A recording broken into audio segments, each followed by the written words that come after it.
नमस्कार। यदि आपने पीएटी 2026 की परीक्षा दी है और कृषि क्षेत्र में बीएससी एग्रीकल्चर, हॉर्टिकल्चर, फॉरेस्ट्री या बीटेक एग्रीकल्चर इंजीनियरिंग में प्रवेश लेना चाहते हैं तो आपके लिए एक महत्वपूर्ण अपडेट है।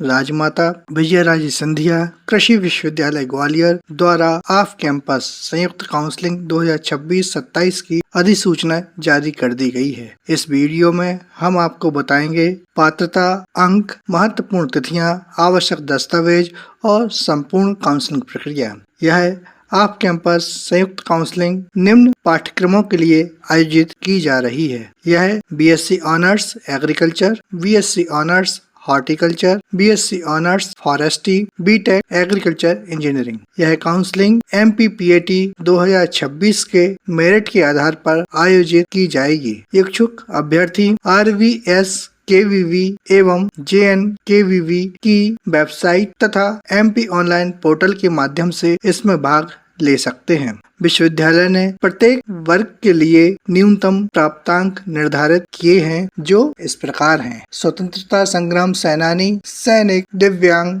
के अभ्यर्थी जो BSc honours agriculture, horticulture, forestry में एडमिशन लेना चाहते हैं वो सभी व्यक्ति इसमें पात्र हैं तथा बीटेक एग्रीकल्चर इंजीनियरिंग में भी भाग लेने के लिए समस्त विद्यार्थी इसमें पात्र हैं। अनुसूचित जाति श्रेणी की महिला अभ्यर्थी जिनके मार्क्स 38.48 या इससे अधिक हैं वो बीएससी ऑनर्स एग्रीकल्चर, हॉर्टिकल्चर और फॉरेस्ट्री के प्रवेश लेने के लिए पात्र हैं, जबकि 20.75 या इससे अधिक मार्क्स पाने वाले विद्यार्थी बीटेक एग्रीकल्चर इंजीनियरिंग के लिए पात्र हैं। अनुसूचित जाति श्रेणी के अभ्यर्थी तथा कृषक अभ्यर्थी जिनके मार्क्स 38.48 या इससे अधिक हैं वो BSc honours agriculture, horticulture, forestry के लिए पात्र हैं तथा जिनके मार्क्स 20.75 या इससे अधिक हैं वो बीटेक एग्रीकल्चर इंजीनियरिंग के लिए पात्र हैं। अनुसूचित जनजाति श्रेणी की महिला अभ्यर्थी जिनके मार्क्स 34.30 या इससे अधिक हैं वो BSc honours agriculture, horticulture, forestry के लिए पात्र हैं तथा जिनके मार्क्स 20 या इससे अधिक हैं वो बीटेक एग्रीकल्चर इंजीनियरिंग के लिए पात्र हैं। अनुसूचित जनजाति श्रेणी के अभ्यर्थी तथा कृषक अभ्यर्थी जिनके मार्क्स 34.30 या इससे अधिक हैं वो BSc honours agriculture, horticulture, forestry के लिए पात्र हैं तथा 20 या इससे अधिक मार्क पाने वाले विद्यार्थी बीटेक एग्रीकल्चर इंजीनियरिंग के लिए पात्र होंगे। अन्य पिछड़ा वर्ग श्रेणी की महिला अभ्यर्थी जिनके मार्क्स 39.98 या इससे अधिक हैं और BSc honours agriculture, horticulture, forestry के लिए पात्र हैं तथा 31 या इससे अधिक मार्क्स पाने वाले बीटेक एग्रीकल्चर इंजीनियरिंग के लिए पात्र होंगी। अन्य पिछड़ा वर्ग श्रेणी के अभ्यर्थी तथा कृषक अभ्यर्थी जिनके मार्क्स 50 या इससे अधिक हैं वो BSc honours agriculture, horticulture, forestry के लिए पात्र होंगे तथा 31 या इससे अधिक मार्क्स पाने वाले विद्यार्थी बीटेक एग्रीकल्चर इंजीनियरिंग के लिए पात्र होंगे। आर्थिक रूप से कमजोर वर्ग की महिला अभ्यर्थी जिनके मार्क्स 39.88 या इससे अधिक हैं वो बीएससी ऑनर्स एग्रीकल्चर, हॉर्टिकल्चर और फॉरेस्ट्री के लिए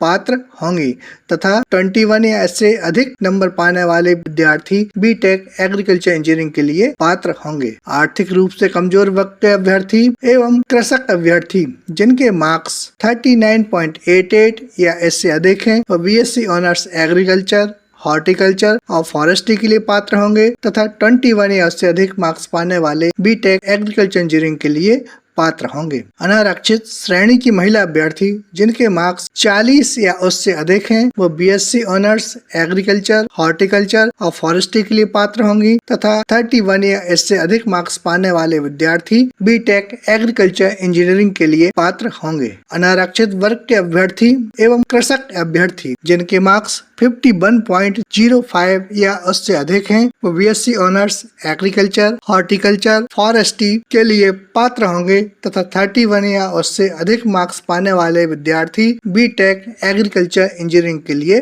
पात्र होंगे। अब हम बात करेंगे महत्वपूर्ण तिथियों की जिसमें ऑनलाइन रजिस्ट्रेशन एवं शुल्क का भुगतान। जो शुल्क ₹1000 है जो वापस नहीं किया जाएगा 13 जुलाई 2026 से 18 जुलाई 2026 तक किया जाएगा। निर्धारित केंद्रों पर दस्तावेजों का सत्यापन सुबह 10:30 बजे से शाम को 6 बजे तक 14 जुलाई 2026 से 19 जुलाई 2026 तक किया जाएगा। रजिस्ट्रेशन एवं सत्यापित अभ्यर्थियों की मेरिट लिस्ट का ऑनलाइन प्रदर्शन 20 जुलाई 2026 को किया जाएगा। निर्धारित शुल्क का भुगतान कर इच्छित महाविद्यालयों के प्राथमिकता क्रम का ऑनलाइन चयन एवं लॉक करना 21 जुलाई 2026 से 24 जुलाई 2026 तक किया जाएगा, जिसका शुल्क ₹50 होगा। आवंटन पत्रों की ऑनलाइन उपलब्धता दिनांक 27 जुलाई 2026 को होगी। काउंसलिंग शुल्क ₹5000 के भुगतान की तिथि 28 जुलाई 2026 से 30 जुलाई 2026 तक होगी। साथ ही आवंटित महाविद्यालय में शेष शुल्क के साथ उपस्थिति एवं प्रवेश 28 जुलाई 2026 से 31 जुलाई 2026 तक किया जाएगा, जिसका समय सुबह 10:30 बजे से शाम 6 बजे तक होगा। प्रवेश नियम, काउंसलिंग प्रक्रिया एवं शुल्क की विस्तृत जानकारी www.rvskvv.net, www.jnkvv.org या https://kvv.mponline.gov.in पर उपलब्ध है, जिसका उम्मीदवार सूक्ष्मता से अध्ययन कर लें। प्रवेश हेतु मध्य प्रदेश कर्मचारी चयन मंडल भोपाल PAT 2026 पुस्तिका में दिए गए प्रवेश नियमों का पालन किए जाएगा। अतः सभी अभ्यर्थी PAT 2026 रूल बुक का अच्छे से अवलोकन करें। सभी पाठ्यक्रमों के अभ्यर्थियों के दस्तावेजों का सत्यापन कृषि महाविद्यालय ग्वालियर, इंदौर, सीहोर, खंडवा, जबलपुर, रीवा, टीकमगढ़, गंजवासौदा, वारासिवनी, बालाघाट, पवारखेड़ा, होशंगाबाद, उद्यानिकी महाविद्यालय मंदसौर, कृषि अभियांत्रिकी महाविद्यालय जबलपुर, उद्यानिकी महाविद्यालय चंदनगांव छिंदवाड़ा, क्षेत्रीय कृषि अनुसंधान केंद्र सागर एवं कृषि विज्ञान केंद्र पन्ना में किया जाएगा। पेमेंट सीट पर उन्हीं अभ्यर्थियों को प्रवेश की पात्रता होगी जिन्होंने मध्य प्रदेश कर्मचारी चयन मंडल भोपाल PAT 2026 के आवेदन करते समय पेमेंट सीट के ऑप्शन पर टिक किया होगा या यस लिखा होगा एवं अभ्यर्थियों का नाम मध्य प्रदेश कर्मचारी चयन मंडल भोपाल पेमेंट सूची में अनिवार्य रूप से होना आवश्यक है। मध्य प्रदेश कर्मचारी चयन मंडल भोपाल पुस्तिका 2026 में दिए गए प्रारूप अनुसार ही वांछित प्रमाण पत्र लाना अनिवार्य होगा। आर्थिक रूप से कमजोर वर्ग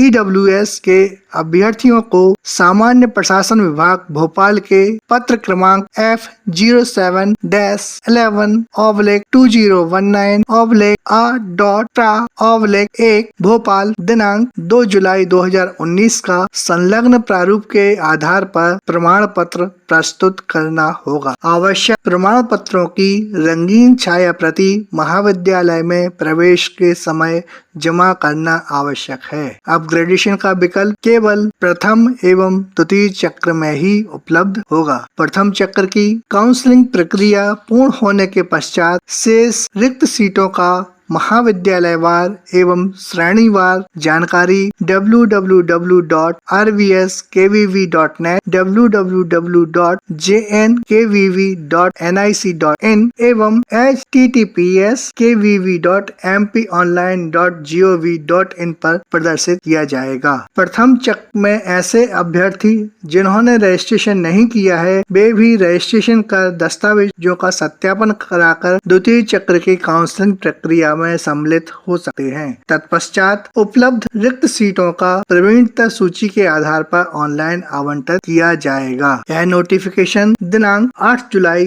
2026 को प्रसारित किया गया है। अब हम बात करेंगे BSc agriculture, horticulture, forestry, BTech agriculture engineering की काउंसलिंग के लिए आवश्यक दस्तावेज और सर्टिफिकेट्स कौन कौन से होंगे। प्रवेश प्रक्रिया में भाग लेने के लिए MP ऑनलाइन में किए गए ऑनलाइन आवेदन का प्रिंट आउट एवं शुल्क भुगतान की पावती, अर्हकारी परीक्षा PAT की अंक सूची, 10वीं की अंक सूची, 12वीं की अंक सूची, जाति प्रमाण पत्र यदि लागू हो तो, आय प्रमाण पत्र यदि लागू हो तो, मध्य प्रदेश का मूल निवासी प्रमाण पत्र, कृषक प्रमाण पत्र यदि लागू हो तो, स्वतंत्रता संग्राम सैनिक प्रमाण पत्र यदि लागू हो तो, गैप प्रमाण पत्र यदि लागू हो तो, आर्थिक रूप से कमजोर वर्ग प्रमाण पत्र EWS आवश्यकता अनुसार यदि लागू हो तो, NRI सर्टिफिकेट यदि लागू हो तो और विकलांग सर्टिफिकेट यदि लागू हो तो, ये सब आपको डॉक्यूमेंट वेरिफिकेशन के टाइम लाना अनिवार्य होगा। साथ ही इन सभी दस्तावेजों की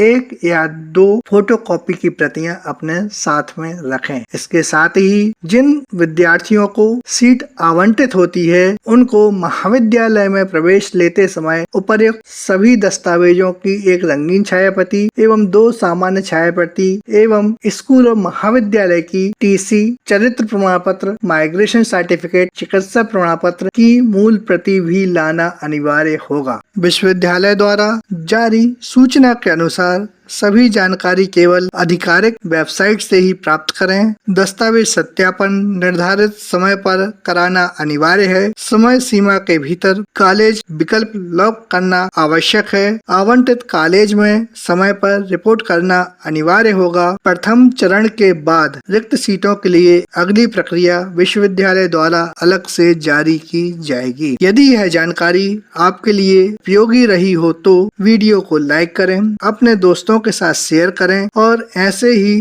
कृषि शिक्षा से जुड़ी संपूर्ण अपडेट पाने के लिए हमारे चैनल को सब्सक्राइब करना ना भूलें। धन्यवाद।